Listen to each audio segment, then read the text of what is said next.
이스라엘의 초대왕 사울이 말씀에 순종하지 아니함으로 버림을 받게 될 때 하나님께서 사무엘을 통하여 내 마음에 합한 사람을 세웠다고 말씀하셨습니다.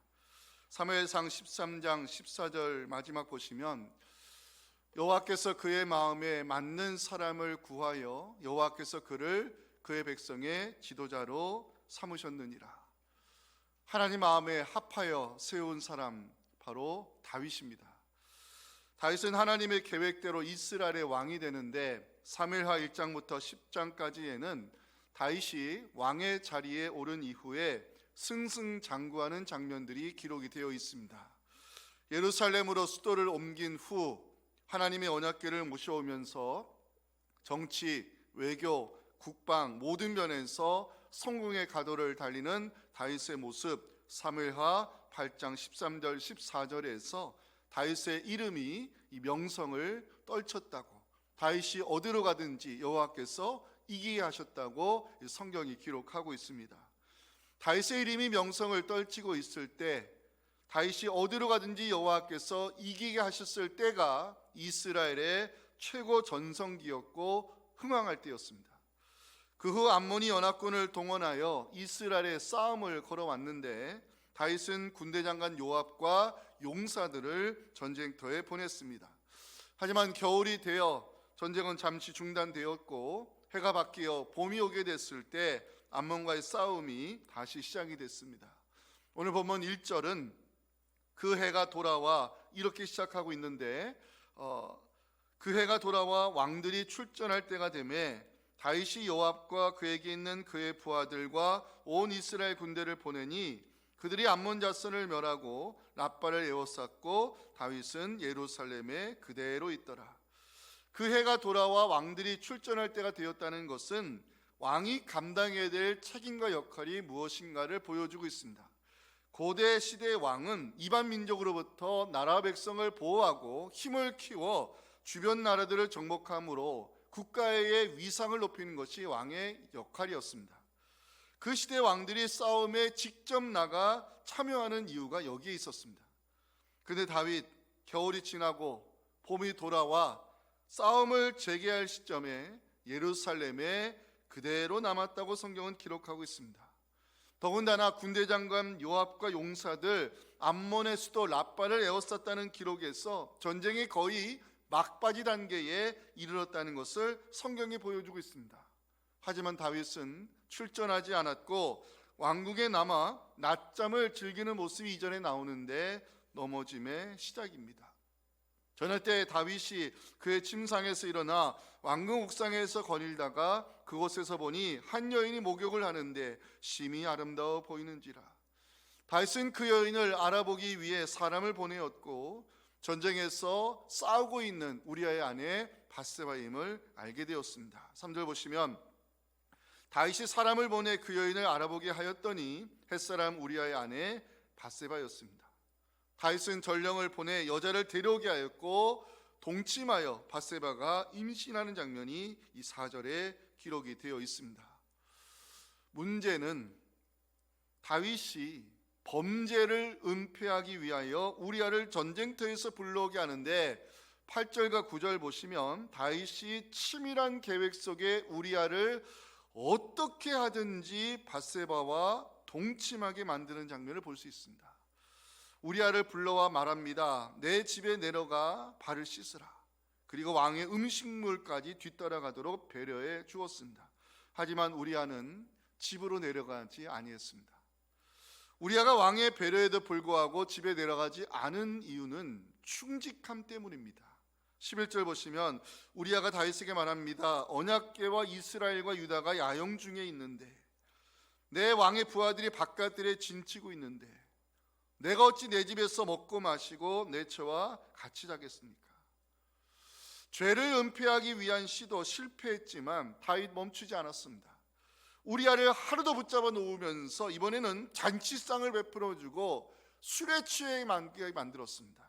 12절 13절 보시면 다윗이 우리아에게 말합니다. 오늘도 여기 있으라. 내일은 내가 너를 보낼 것이다면서 잔치상을 열어줬습니다. 그 다음 구절이요, 우리아가 할 수 없이 이 왕의 베푸는 잔치 자리를 떠날 수 없어 먹고 마시고 결국 취했습니다. 하지만 우리아는 집으로 내려가지 않았습니다. 다윗의 은폐 시도 모두 실패했습니다. 하지만 다윗 마지막 카드를 꺼내게 되는데 우리아를 최전방에 보내 죽게 하라는 편지를 요압에게 보내어 다윗의 의도대로 우리아가 죽음을 맞이하면서 본문의 사건은 끝이 나고 있습니다.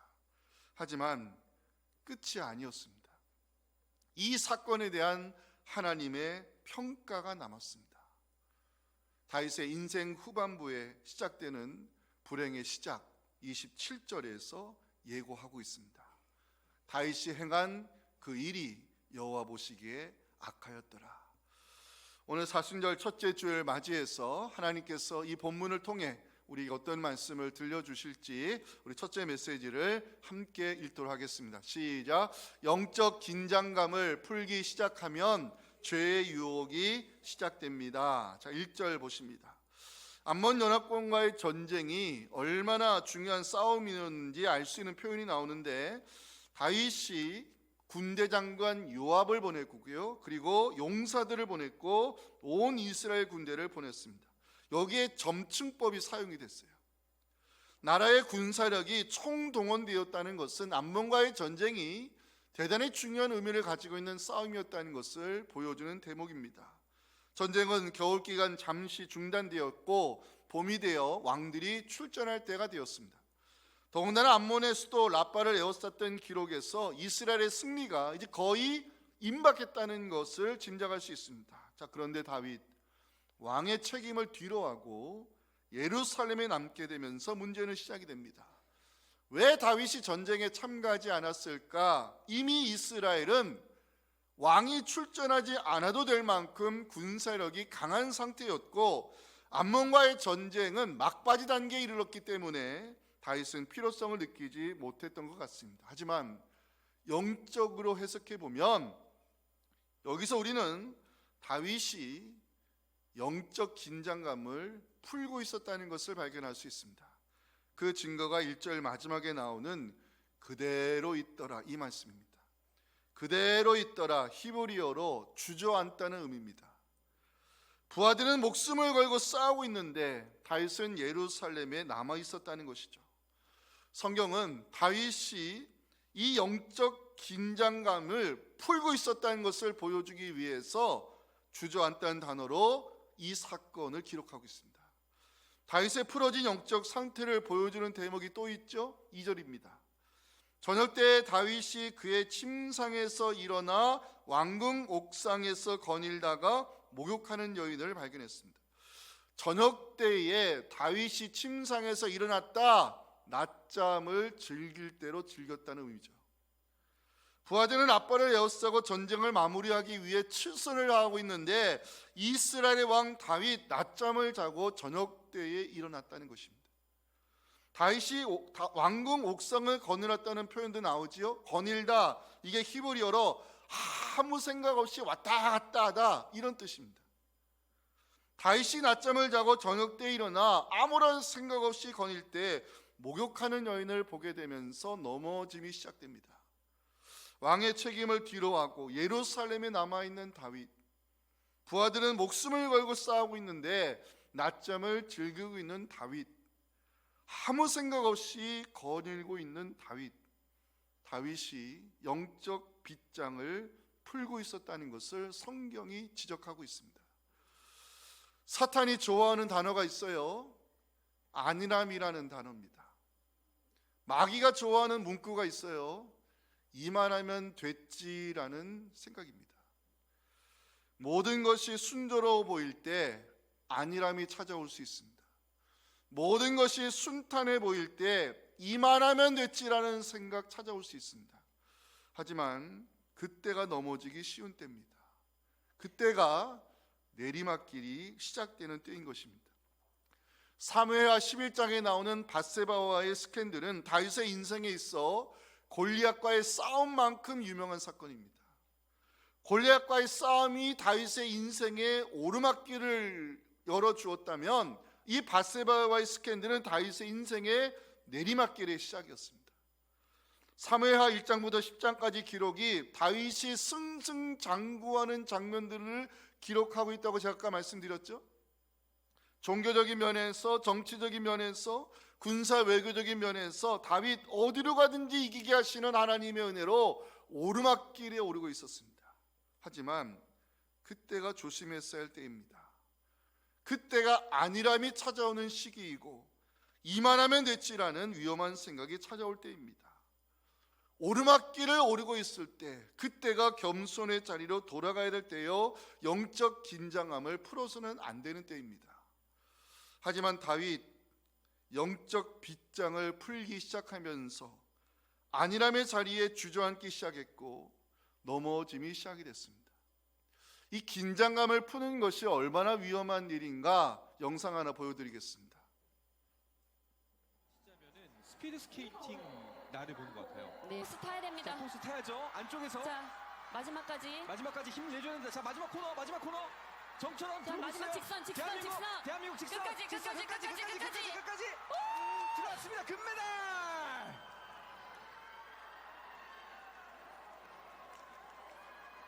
우리 선수들 너무 피를 내밀었던 장면이 판독을 좀 보여줬으면 좋겠네요. 네. 애가 타네요.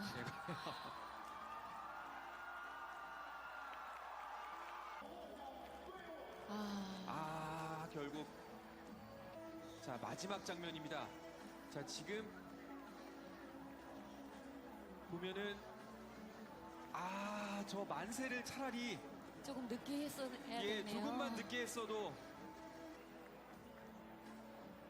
가슴 아픕니다. 이거 끝나고 나서 욕 엄청 먹었습니다. 밧세바와의 스캔들, 다윗의 인생에 최고 절정기에 일어난 사건인데요, 이 사건 때문에 오르막길이 내리막길로, 흥왕이 쇠퇴로, 행복이 불행으로 바뀌는 전환점이 되었습니다. 영적 빗장을 풀기 시작하면 죄의 유혹이 시작됨을 우리는 잊어서는 안 됩니다. 왜요? 우리 주변에는 항상 마귀가 우리를 넘어뜨릴 기회를 찾고 있기 때문입니다. 베드로전서 5장 8절 9절 함께 읽을 텐데 영적 긴장감을 풀어서는 안 되는 이유입니다. 함께 읽겠습니다. 근신하라, 깨어라, 너희 대적 마귀가 우는 사자같이 두루다니며 삼킬 자를 찾나니 너희는 믿음을 굳건하게 하여 그를 대적하라. 이는 세상에 있는 너희 형제들도 동일한 고난을 당하는 줄을 알미라. 아멘. 사랑하는 성도 여러분, 인생에 가시가 있으십니까? 그 가시 때문에 겸손해질 수밖에 없다면 감사하시기 바랍니다. 인생에 고난이 있으십니까? 그 고난 때문에 하나님을 찾을 수밖에 없다면 감사하시기 바랍니다. 영적 긴장감이 풀어지면 사탄은 그 틈을 비집고 들어와 안일함의 자리에 우리를 주저앉히고 이만하면 됐지라는 생각을 하게 만들면서 우리를 넘어뜨리는 것입니다. 영적 긴장감을 가지고 사는 것이 감사의 제목임을 고백하면서 오늘 설교 제목 고린도전서 10장 12절 함께 읽겠습니다. 시작.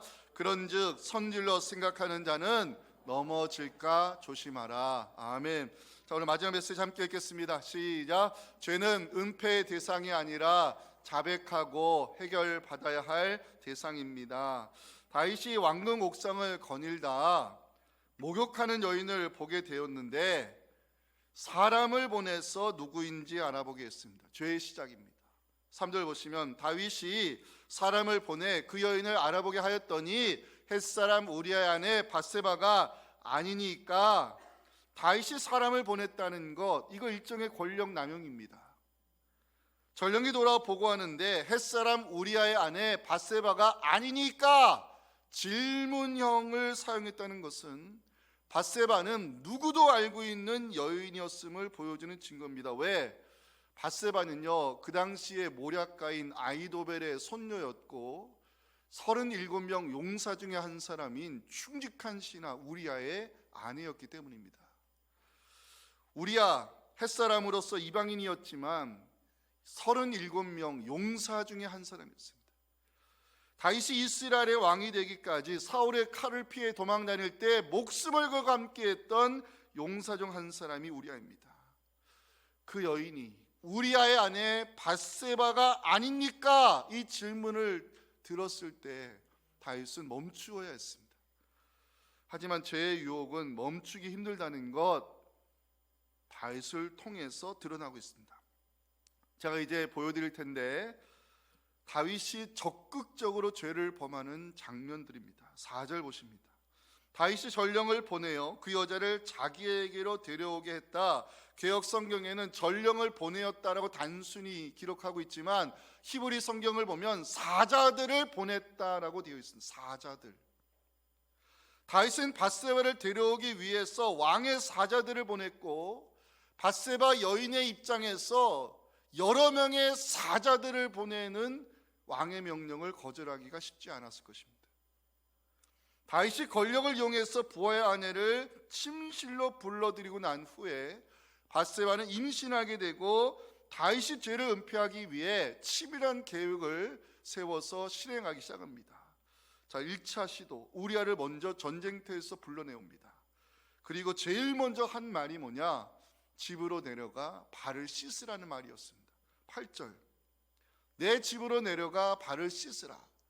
그리고 왕의 음식물이 뒤따라갔습니다. 발을 씻으라, 발에 묻은 먼지를 털어내고 휴식을 취하라, 이런 의미지만 이 안에는요, 아내와 잠을 자라, 성적 의미가 담겨 있습니다. 여기에 다윗은 배려하는 모양새로 왕의 음식물까지 함께 보내주었습니다. 하지만 우리아는 왕의 배려를 거절하고 집으로 내려가지 않았습니다. 그 이유가 11절에 나옵니다. 우리아가 말합니다. 언약궤와 이스라엘과 유다가 야영 중에 있는데, 내 왕의 부하들이 바깥들에 진치고 있는데 내가 어찌 내 집에서 먹고 마시며 내 처와 같이 자리이까? 우리아가 왕의 배려를 거절한 이유, 집에 내려가지 않은 이유, 두 가지 이유 때문입니다. 하나, 우리아는 암몬과의 전쟁이 단순한 싸움이 아니라 하나님의 공의를 위한 거룩한 전쟁이라는 인식을 갖고 있었어요. 그 증거가 11절에 우리아가 하는 말 속에 언약궤가 제일 먼저 등장합니다. 이스라엘은 하나님의 공의를 위한 거룩한 전쟁을 수행할 때 언약궤를 동반했기 때문입니다. 두 번째, 전우들이 전쟁터에서 싸우고 있는데 어찌 나 혼자 집에 가서 편히 먹고 마시며 아내와 잠을 잘 수 있는가? 우리아는 충직한 군인의식을 가지고 있었습니다.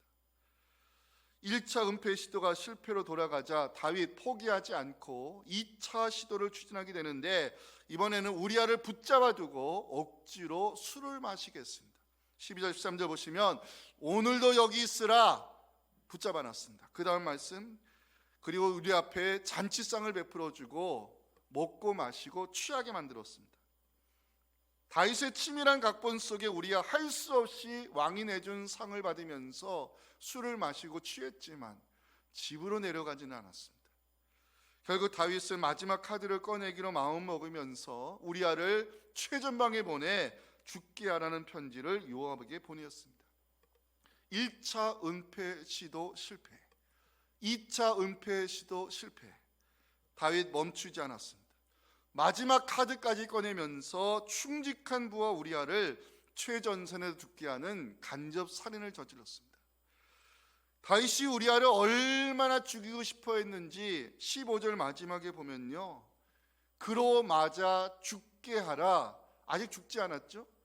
그로 맞아 죽게 하라. 이게 미래형인데 여기에 완료형이 들어가 있어요. 미래형인데 완료형 들어갔다는 것은 미래에 이루어질 일을 반드시 끝내라, 완료해라, 반드시 우리아를 죽여라. 다윗의 강한 의지가 담겨 있습니다.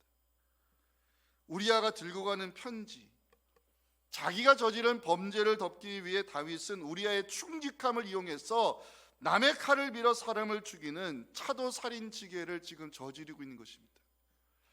다윗의 행적을 보면서 제가 세 가지 진리를 깨달았습니다. 첫째, 죄의 유혹은 멈추기 어렵다는 것입니다. 다윗에게는 멈출 수 있는 기회가 있었습니다. 전령으로부터 다윗이 관심 가지고 있는 여인이 우리아의 아내였다는 사실을 알게 되었을 때 다윗은 멈출 수 있었습니다. 하지만 다윗은 멈추지 않았고 왕의 권력을 이용하여 부하의 아내를 범하는 죄를 저질렀습니다. 두 번째 진리, 죄는 은폐의 대상이 될 수 없다는 것입니다. 다윗은 1차, 2차에 걸쳐 계획적으로 우리아를 집으로 보내려 했지만 실패했습니다. 죄는 숨길 수 없다는 진리, 예레미야 16장 17절에서 말씀하고 있습니다. 함께 읽어봅니다. 이는 내 눈이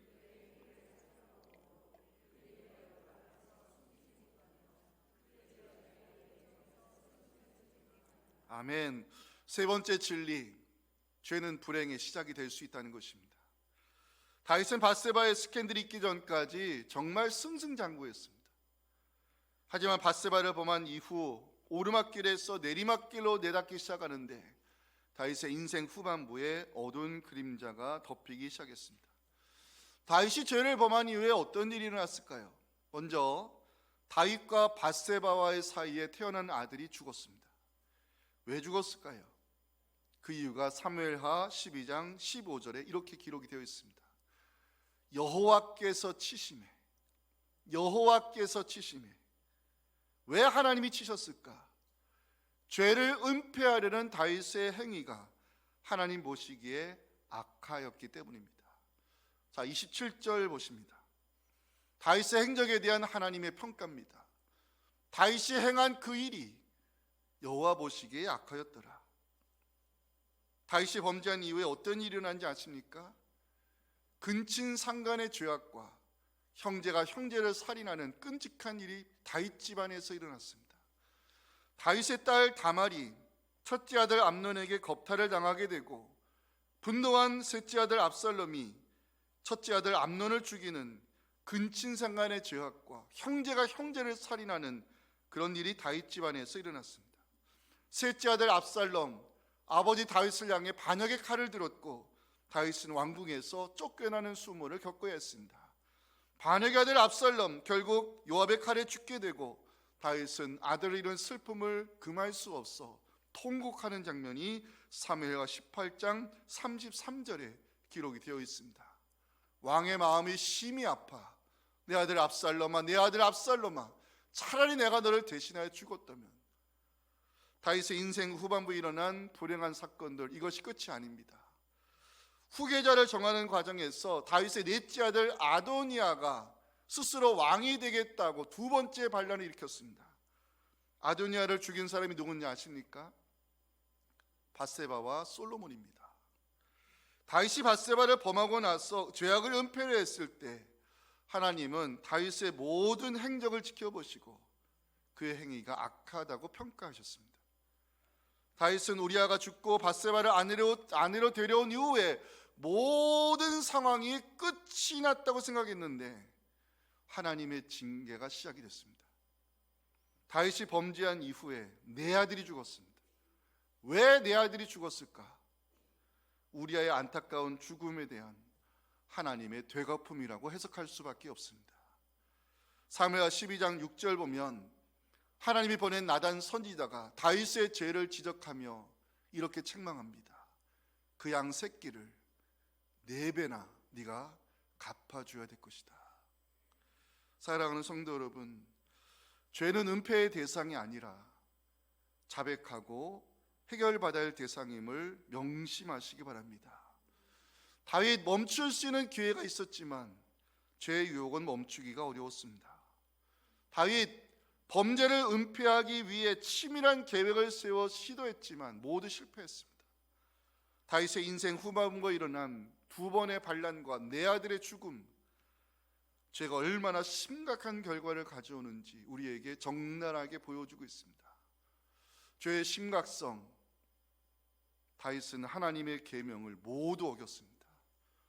제6계명 살인하지 말라, 제7계명 간음하지 말라, 제8계명 남의 것을 도둑질하지 말라, 제10계명 내 이웃의 집을 탐내지 말라, 내 이웃의 아내나 그의 종이나 그의 낙이나 그 내 소유 이웃의 소유를 탐내지 말라. 다윗은 그 모든 계명을 다 어겼습니다. 죄의 심각성, 다윗은 하나님과의 관계를 깨뜨렸습니다. 27절 마지막에 다윗이 행한 그 일이 여호와 보시기에 악하였더라. 이 약하다는 단어가 히브리어로 야라라고 하는데 깨지다는 뜻입니다. 다윗은 죄를 은폐하려 했지만 하나님과의 관계가 깨지는 아픔을 겪어야 했던 것입니다. 사순절 첫째 주일입니다.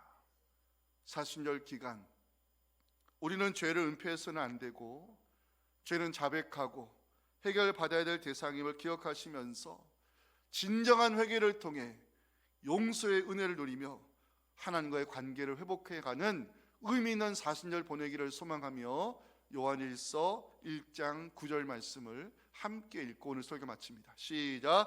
만약 우리가 우리 죄를 자백하면 그는 미쁘시고 의로우사 우리 죄를 사하시며 우리를 모든 불의에서 깨끗하게 하실 것이요. 아멘.